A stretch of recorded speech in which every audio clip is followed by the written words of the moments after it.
Mesdames, Messieurs, bonsoir. Je suis très heureuse de vous retrouver encore ce mercredi pour vous informer. C'est effectif, les consultations présidentielles s'achèvent ce mercredi 25 novembre 2020. Le bureau politique du FCC, à l'issue de sa réunion du bureau politique, a réitéré sa position de réquisition de l'invitation du chef de l'État. Pour ce qui est de consultation, le FCC est formel et pense qu'il reste disponible à rencontrer le chef de l'État dans le cadre de l'accord qui lie le FCC au cash. Les généraux retraités de FARDC ont été également reçus par le chef de l'État. Dans le cadre de cette consultation, la survie des hommes en uniforme en retraite a dominé leur discussion, comme nous le fait remarquer un des généraux présents au Palais de la Nation. Il a été interrogé par Mario Mbongo et Veambata. Nous avons eu à parler uniquement de problèmes militaires. Militaires liés bien sûr à l'unité nationale, à la paix, serment acquise, à la solidarité et à la complémentarité. Ce que nous voulons, nous autres. Andeka Djamba Jean, ancien candidat président de la République reçu par le chef de l'État, est d'accord pour les refondations de l'État à travers ces consultations, car la situation actuelle est catastrophique. Toutes les forces vives ont intérêt à saisir cette opportunité. Andeka Djamba répond aux questions de Mario Mbongo, encore une fois sur les images de Veambata. J'ai écrit au président qui nous reçoivent avec notre plateforme ANCC alliée, mais il a préféré me recevoir en tant que personnalité. C'est comme ça que j'ai donné le mémo qui trace comment on peut quitter la coalition FCC Cash sans dégâts. J'ai donné une intelligence qui va permettre la paix au pays. Vous savez que je suis le géniteur de la sémence de l'équilibre national. Et quand je viens au Palais de la Nation, j'amène mes pas qui amènent l'équilibre au pays.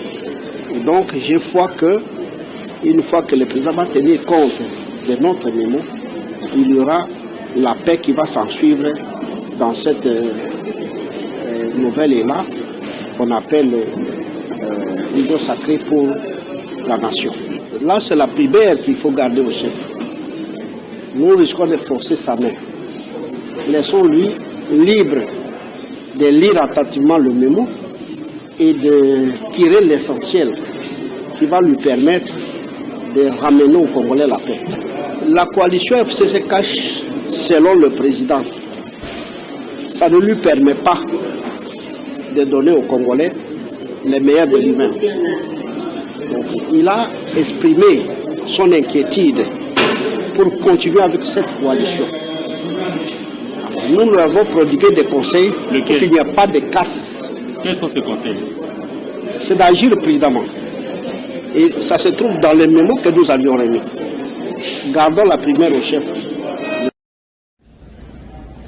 Ernest Yamba, membre de l'intersyndicale de l'EPST, a salué les conclusions de l'inspection générale des finances à la suite de l'affaire de 69 milliards de francs congolais disparus sous la gestion du ministre de l'EPST, Willy Bakonga.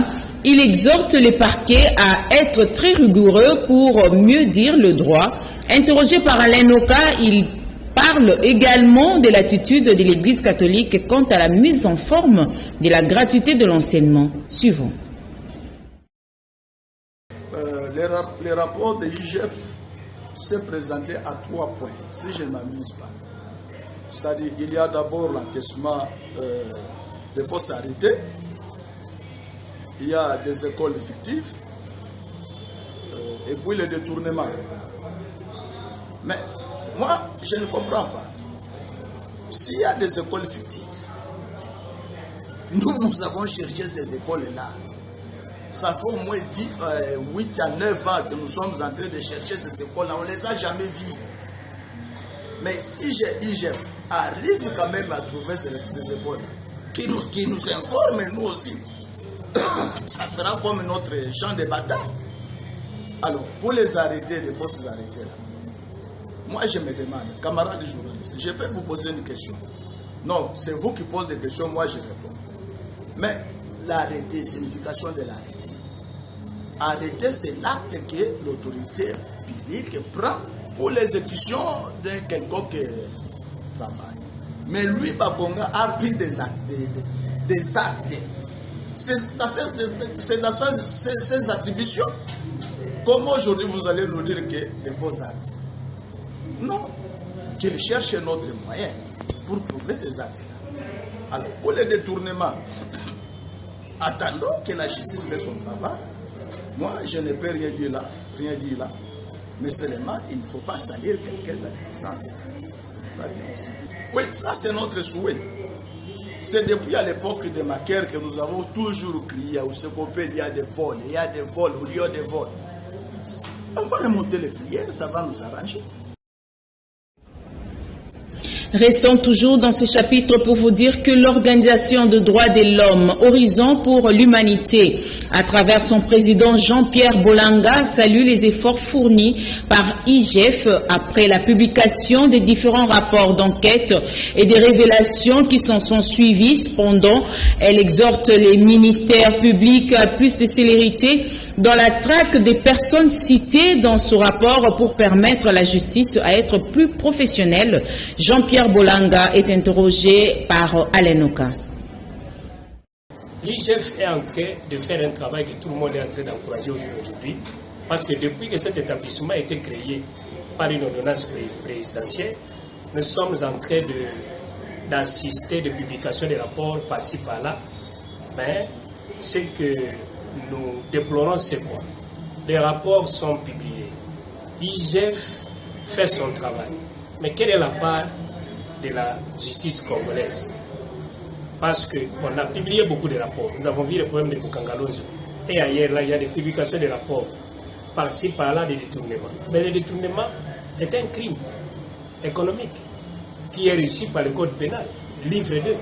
Lorsqu'on cite quelqu'un qui aurait déjà détourné l'argent, les deniers publics, le ministère public doit se saisir de cette occasion, s'il vous plaît, pour engager des poursuites contre quiconque aura détourné l'argent de l'État. Nous remettons tout entre les mains de la justice parce que nous ne sommes pas juges et nous mettons dans les sacs de la présomption d'innocence. L'Église catholique est en train de faire aussi son travail.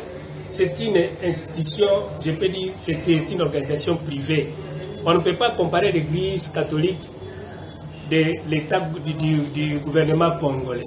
Le gouvernement congolais est dans ses prérogatives qui lui sont reconnues par la Constitution de pouvoir mettre en pratique la gratuité de l'enseignement. Ce sont des particuliers qui ne peuvent pas avoir des moyens plus que l'État congolais, que l'État puisse faire son travail. Nous aimerions que la gratuité puisse continuer parce que l'année passée, les parents ont respiré et quand on revient sur les mêmes pratiques de cotisation, que les parents puissent supporter les enseignants et tout ça là, ça nous écœure et puis ça fait très mal. Et les avocats des gens Kimbembe Mazunga n'ont pas pu accéder à certains dossiers tels que souhaité, et ce 48 heures après la mise sous mandat d'arrêt provisoire de Kimbembe Mazunga, ex-directeur général de la SCTP, ex-ONATRA, pour une affaire de détournement de 14 millions de dollars américains.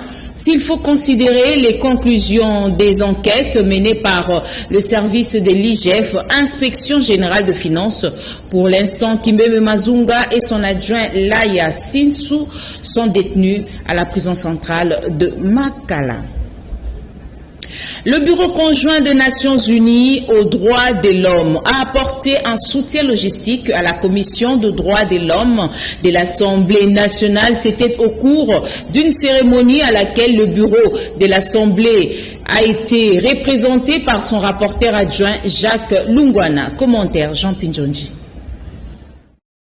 Cet appui logistique du Bureau conjoint des Nations Unies aux droits de l'homme, à en croire Jacques Longwana Matumona, rapporteur adjoint à l'Assemblée nationale, reste essentiel et prouve à suffisance de l'importance accordée à la Commission des droits de l'homme de la Chambre basse du Parlement congolais.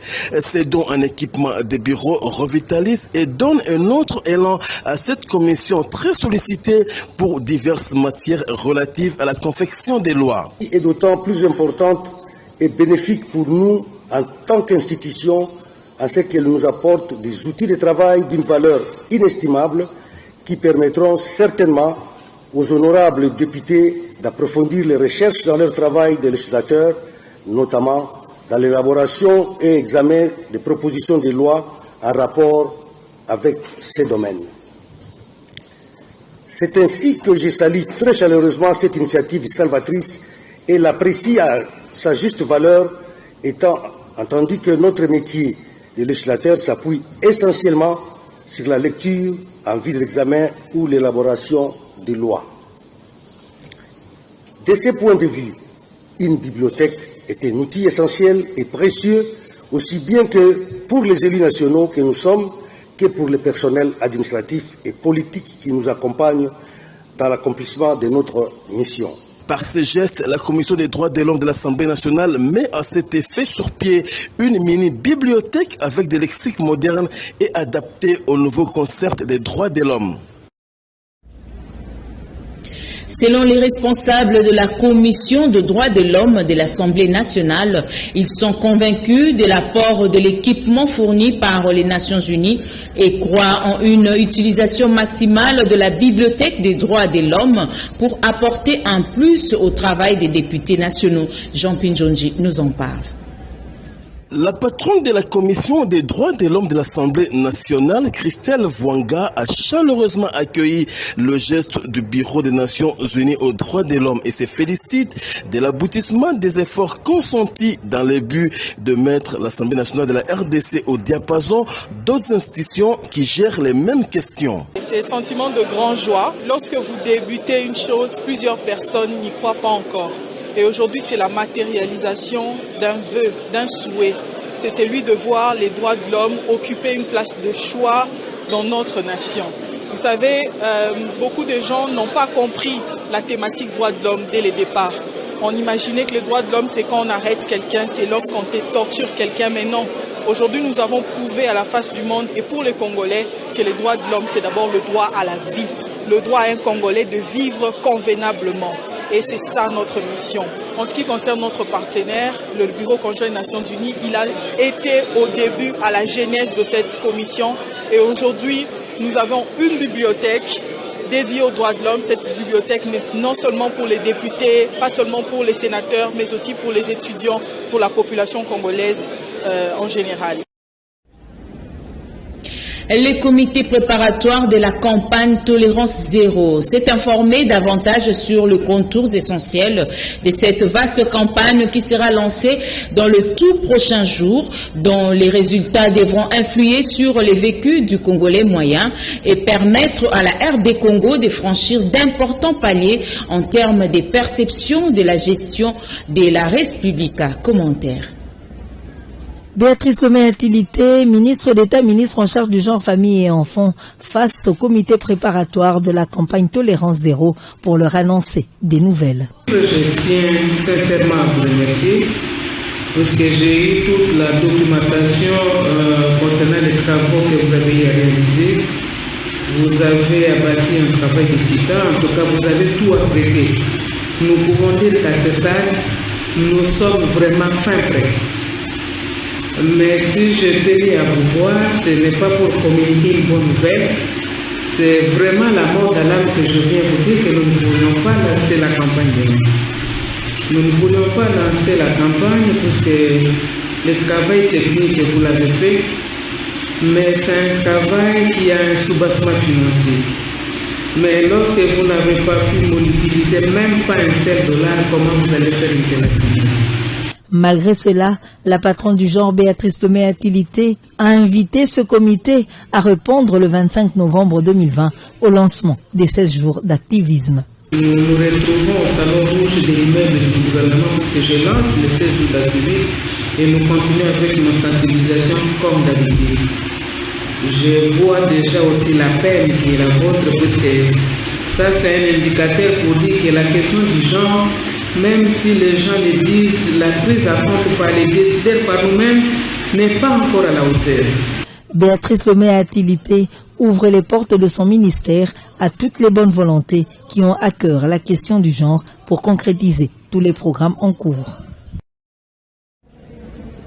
Sylvestre Bilambo, président de la fédération du MLC Lukunga 1, a échangé avec une frange d'athlètes de la commune de Barumbu. Leur échange a été ponctué de la remise d'une bâche en vue de leur permettre d'améliorer leurs conditions des séances d'entraînement, particulièrement les judokas. Il s'en est suivi une messe d'action de grâce en mémoire de l'ex-AG du centre hospitalier Vijana, décédé dans des conditions tragiques. Commentaire. Le président de la fédération MLC Lukunga 1, Sylvestre Bilambo, est toujours dans ses œuvres. Récemment, il a effectué une tournée amicale avec l'équipe du MLC en vue de remettre des bâches ainsi que quelques gels douches aux sportifs du club judo Saint-Paul de Barumbu. Selon Sylvestre Bilambo, d'autres communes aussi seront servies.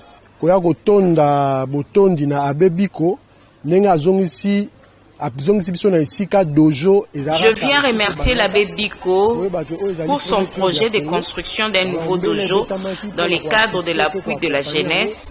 En outre, remettre une nouvelle bâche pour l'entraînement des athlètes au nouveau dojo. Pour faire d'une pierre deux coups, une messe a été organisée en mémoire de l'AG Belvis Mondo. Les membres de sa famille et quelques connaissances ont pris part à la messe organisée à l'église Sainte-Loi de Barumbu, et c'est là une année après la mort de l'AG Belvis de l'hôpital Vijana de la commune de Lingwala.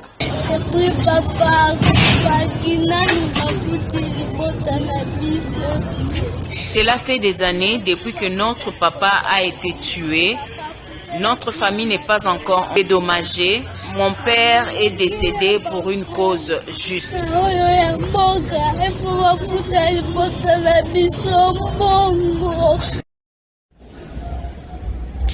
Les PIB des Oro, la légende du football argentin Diego Armando Maradona a tiré sa révérence en début d'après-midi à l'âge de 60 ans dans une banlieue de Buenos Aires, capitale de l'Argentine. Diego Maradona a succombé des suites d'un arrêt cardiaque quelques jours seulement après son opération des cerveaux.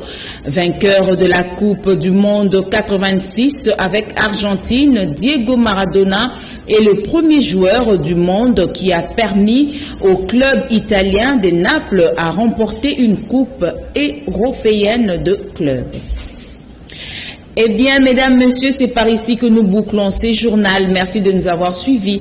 Je vous retrouve encore demain à 19h. Juste restez branchés sur le programme de Canal King Télévision. Merci. Que le Seigneur vous bénisse. Au revoir.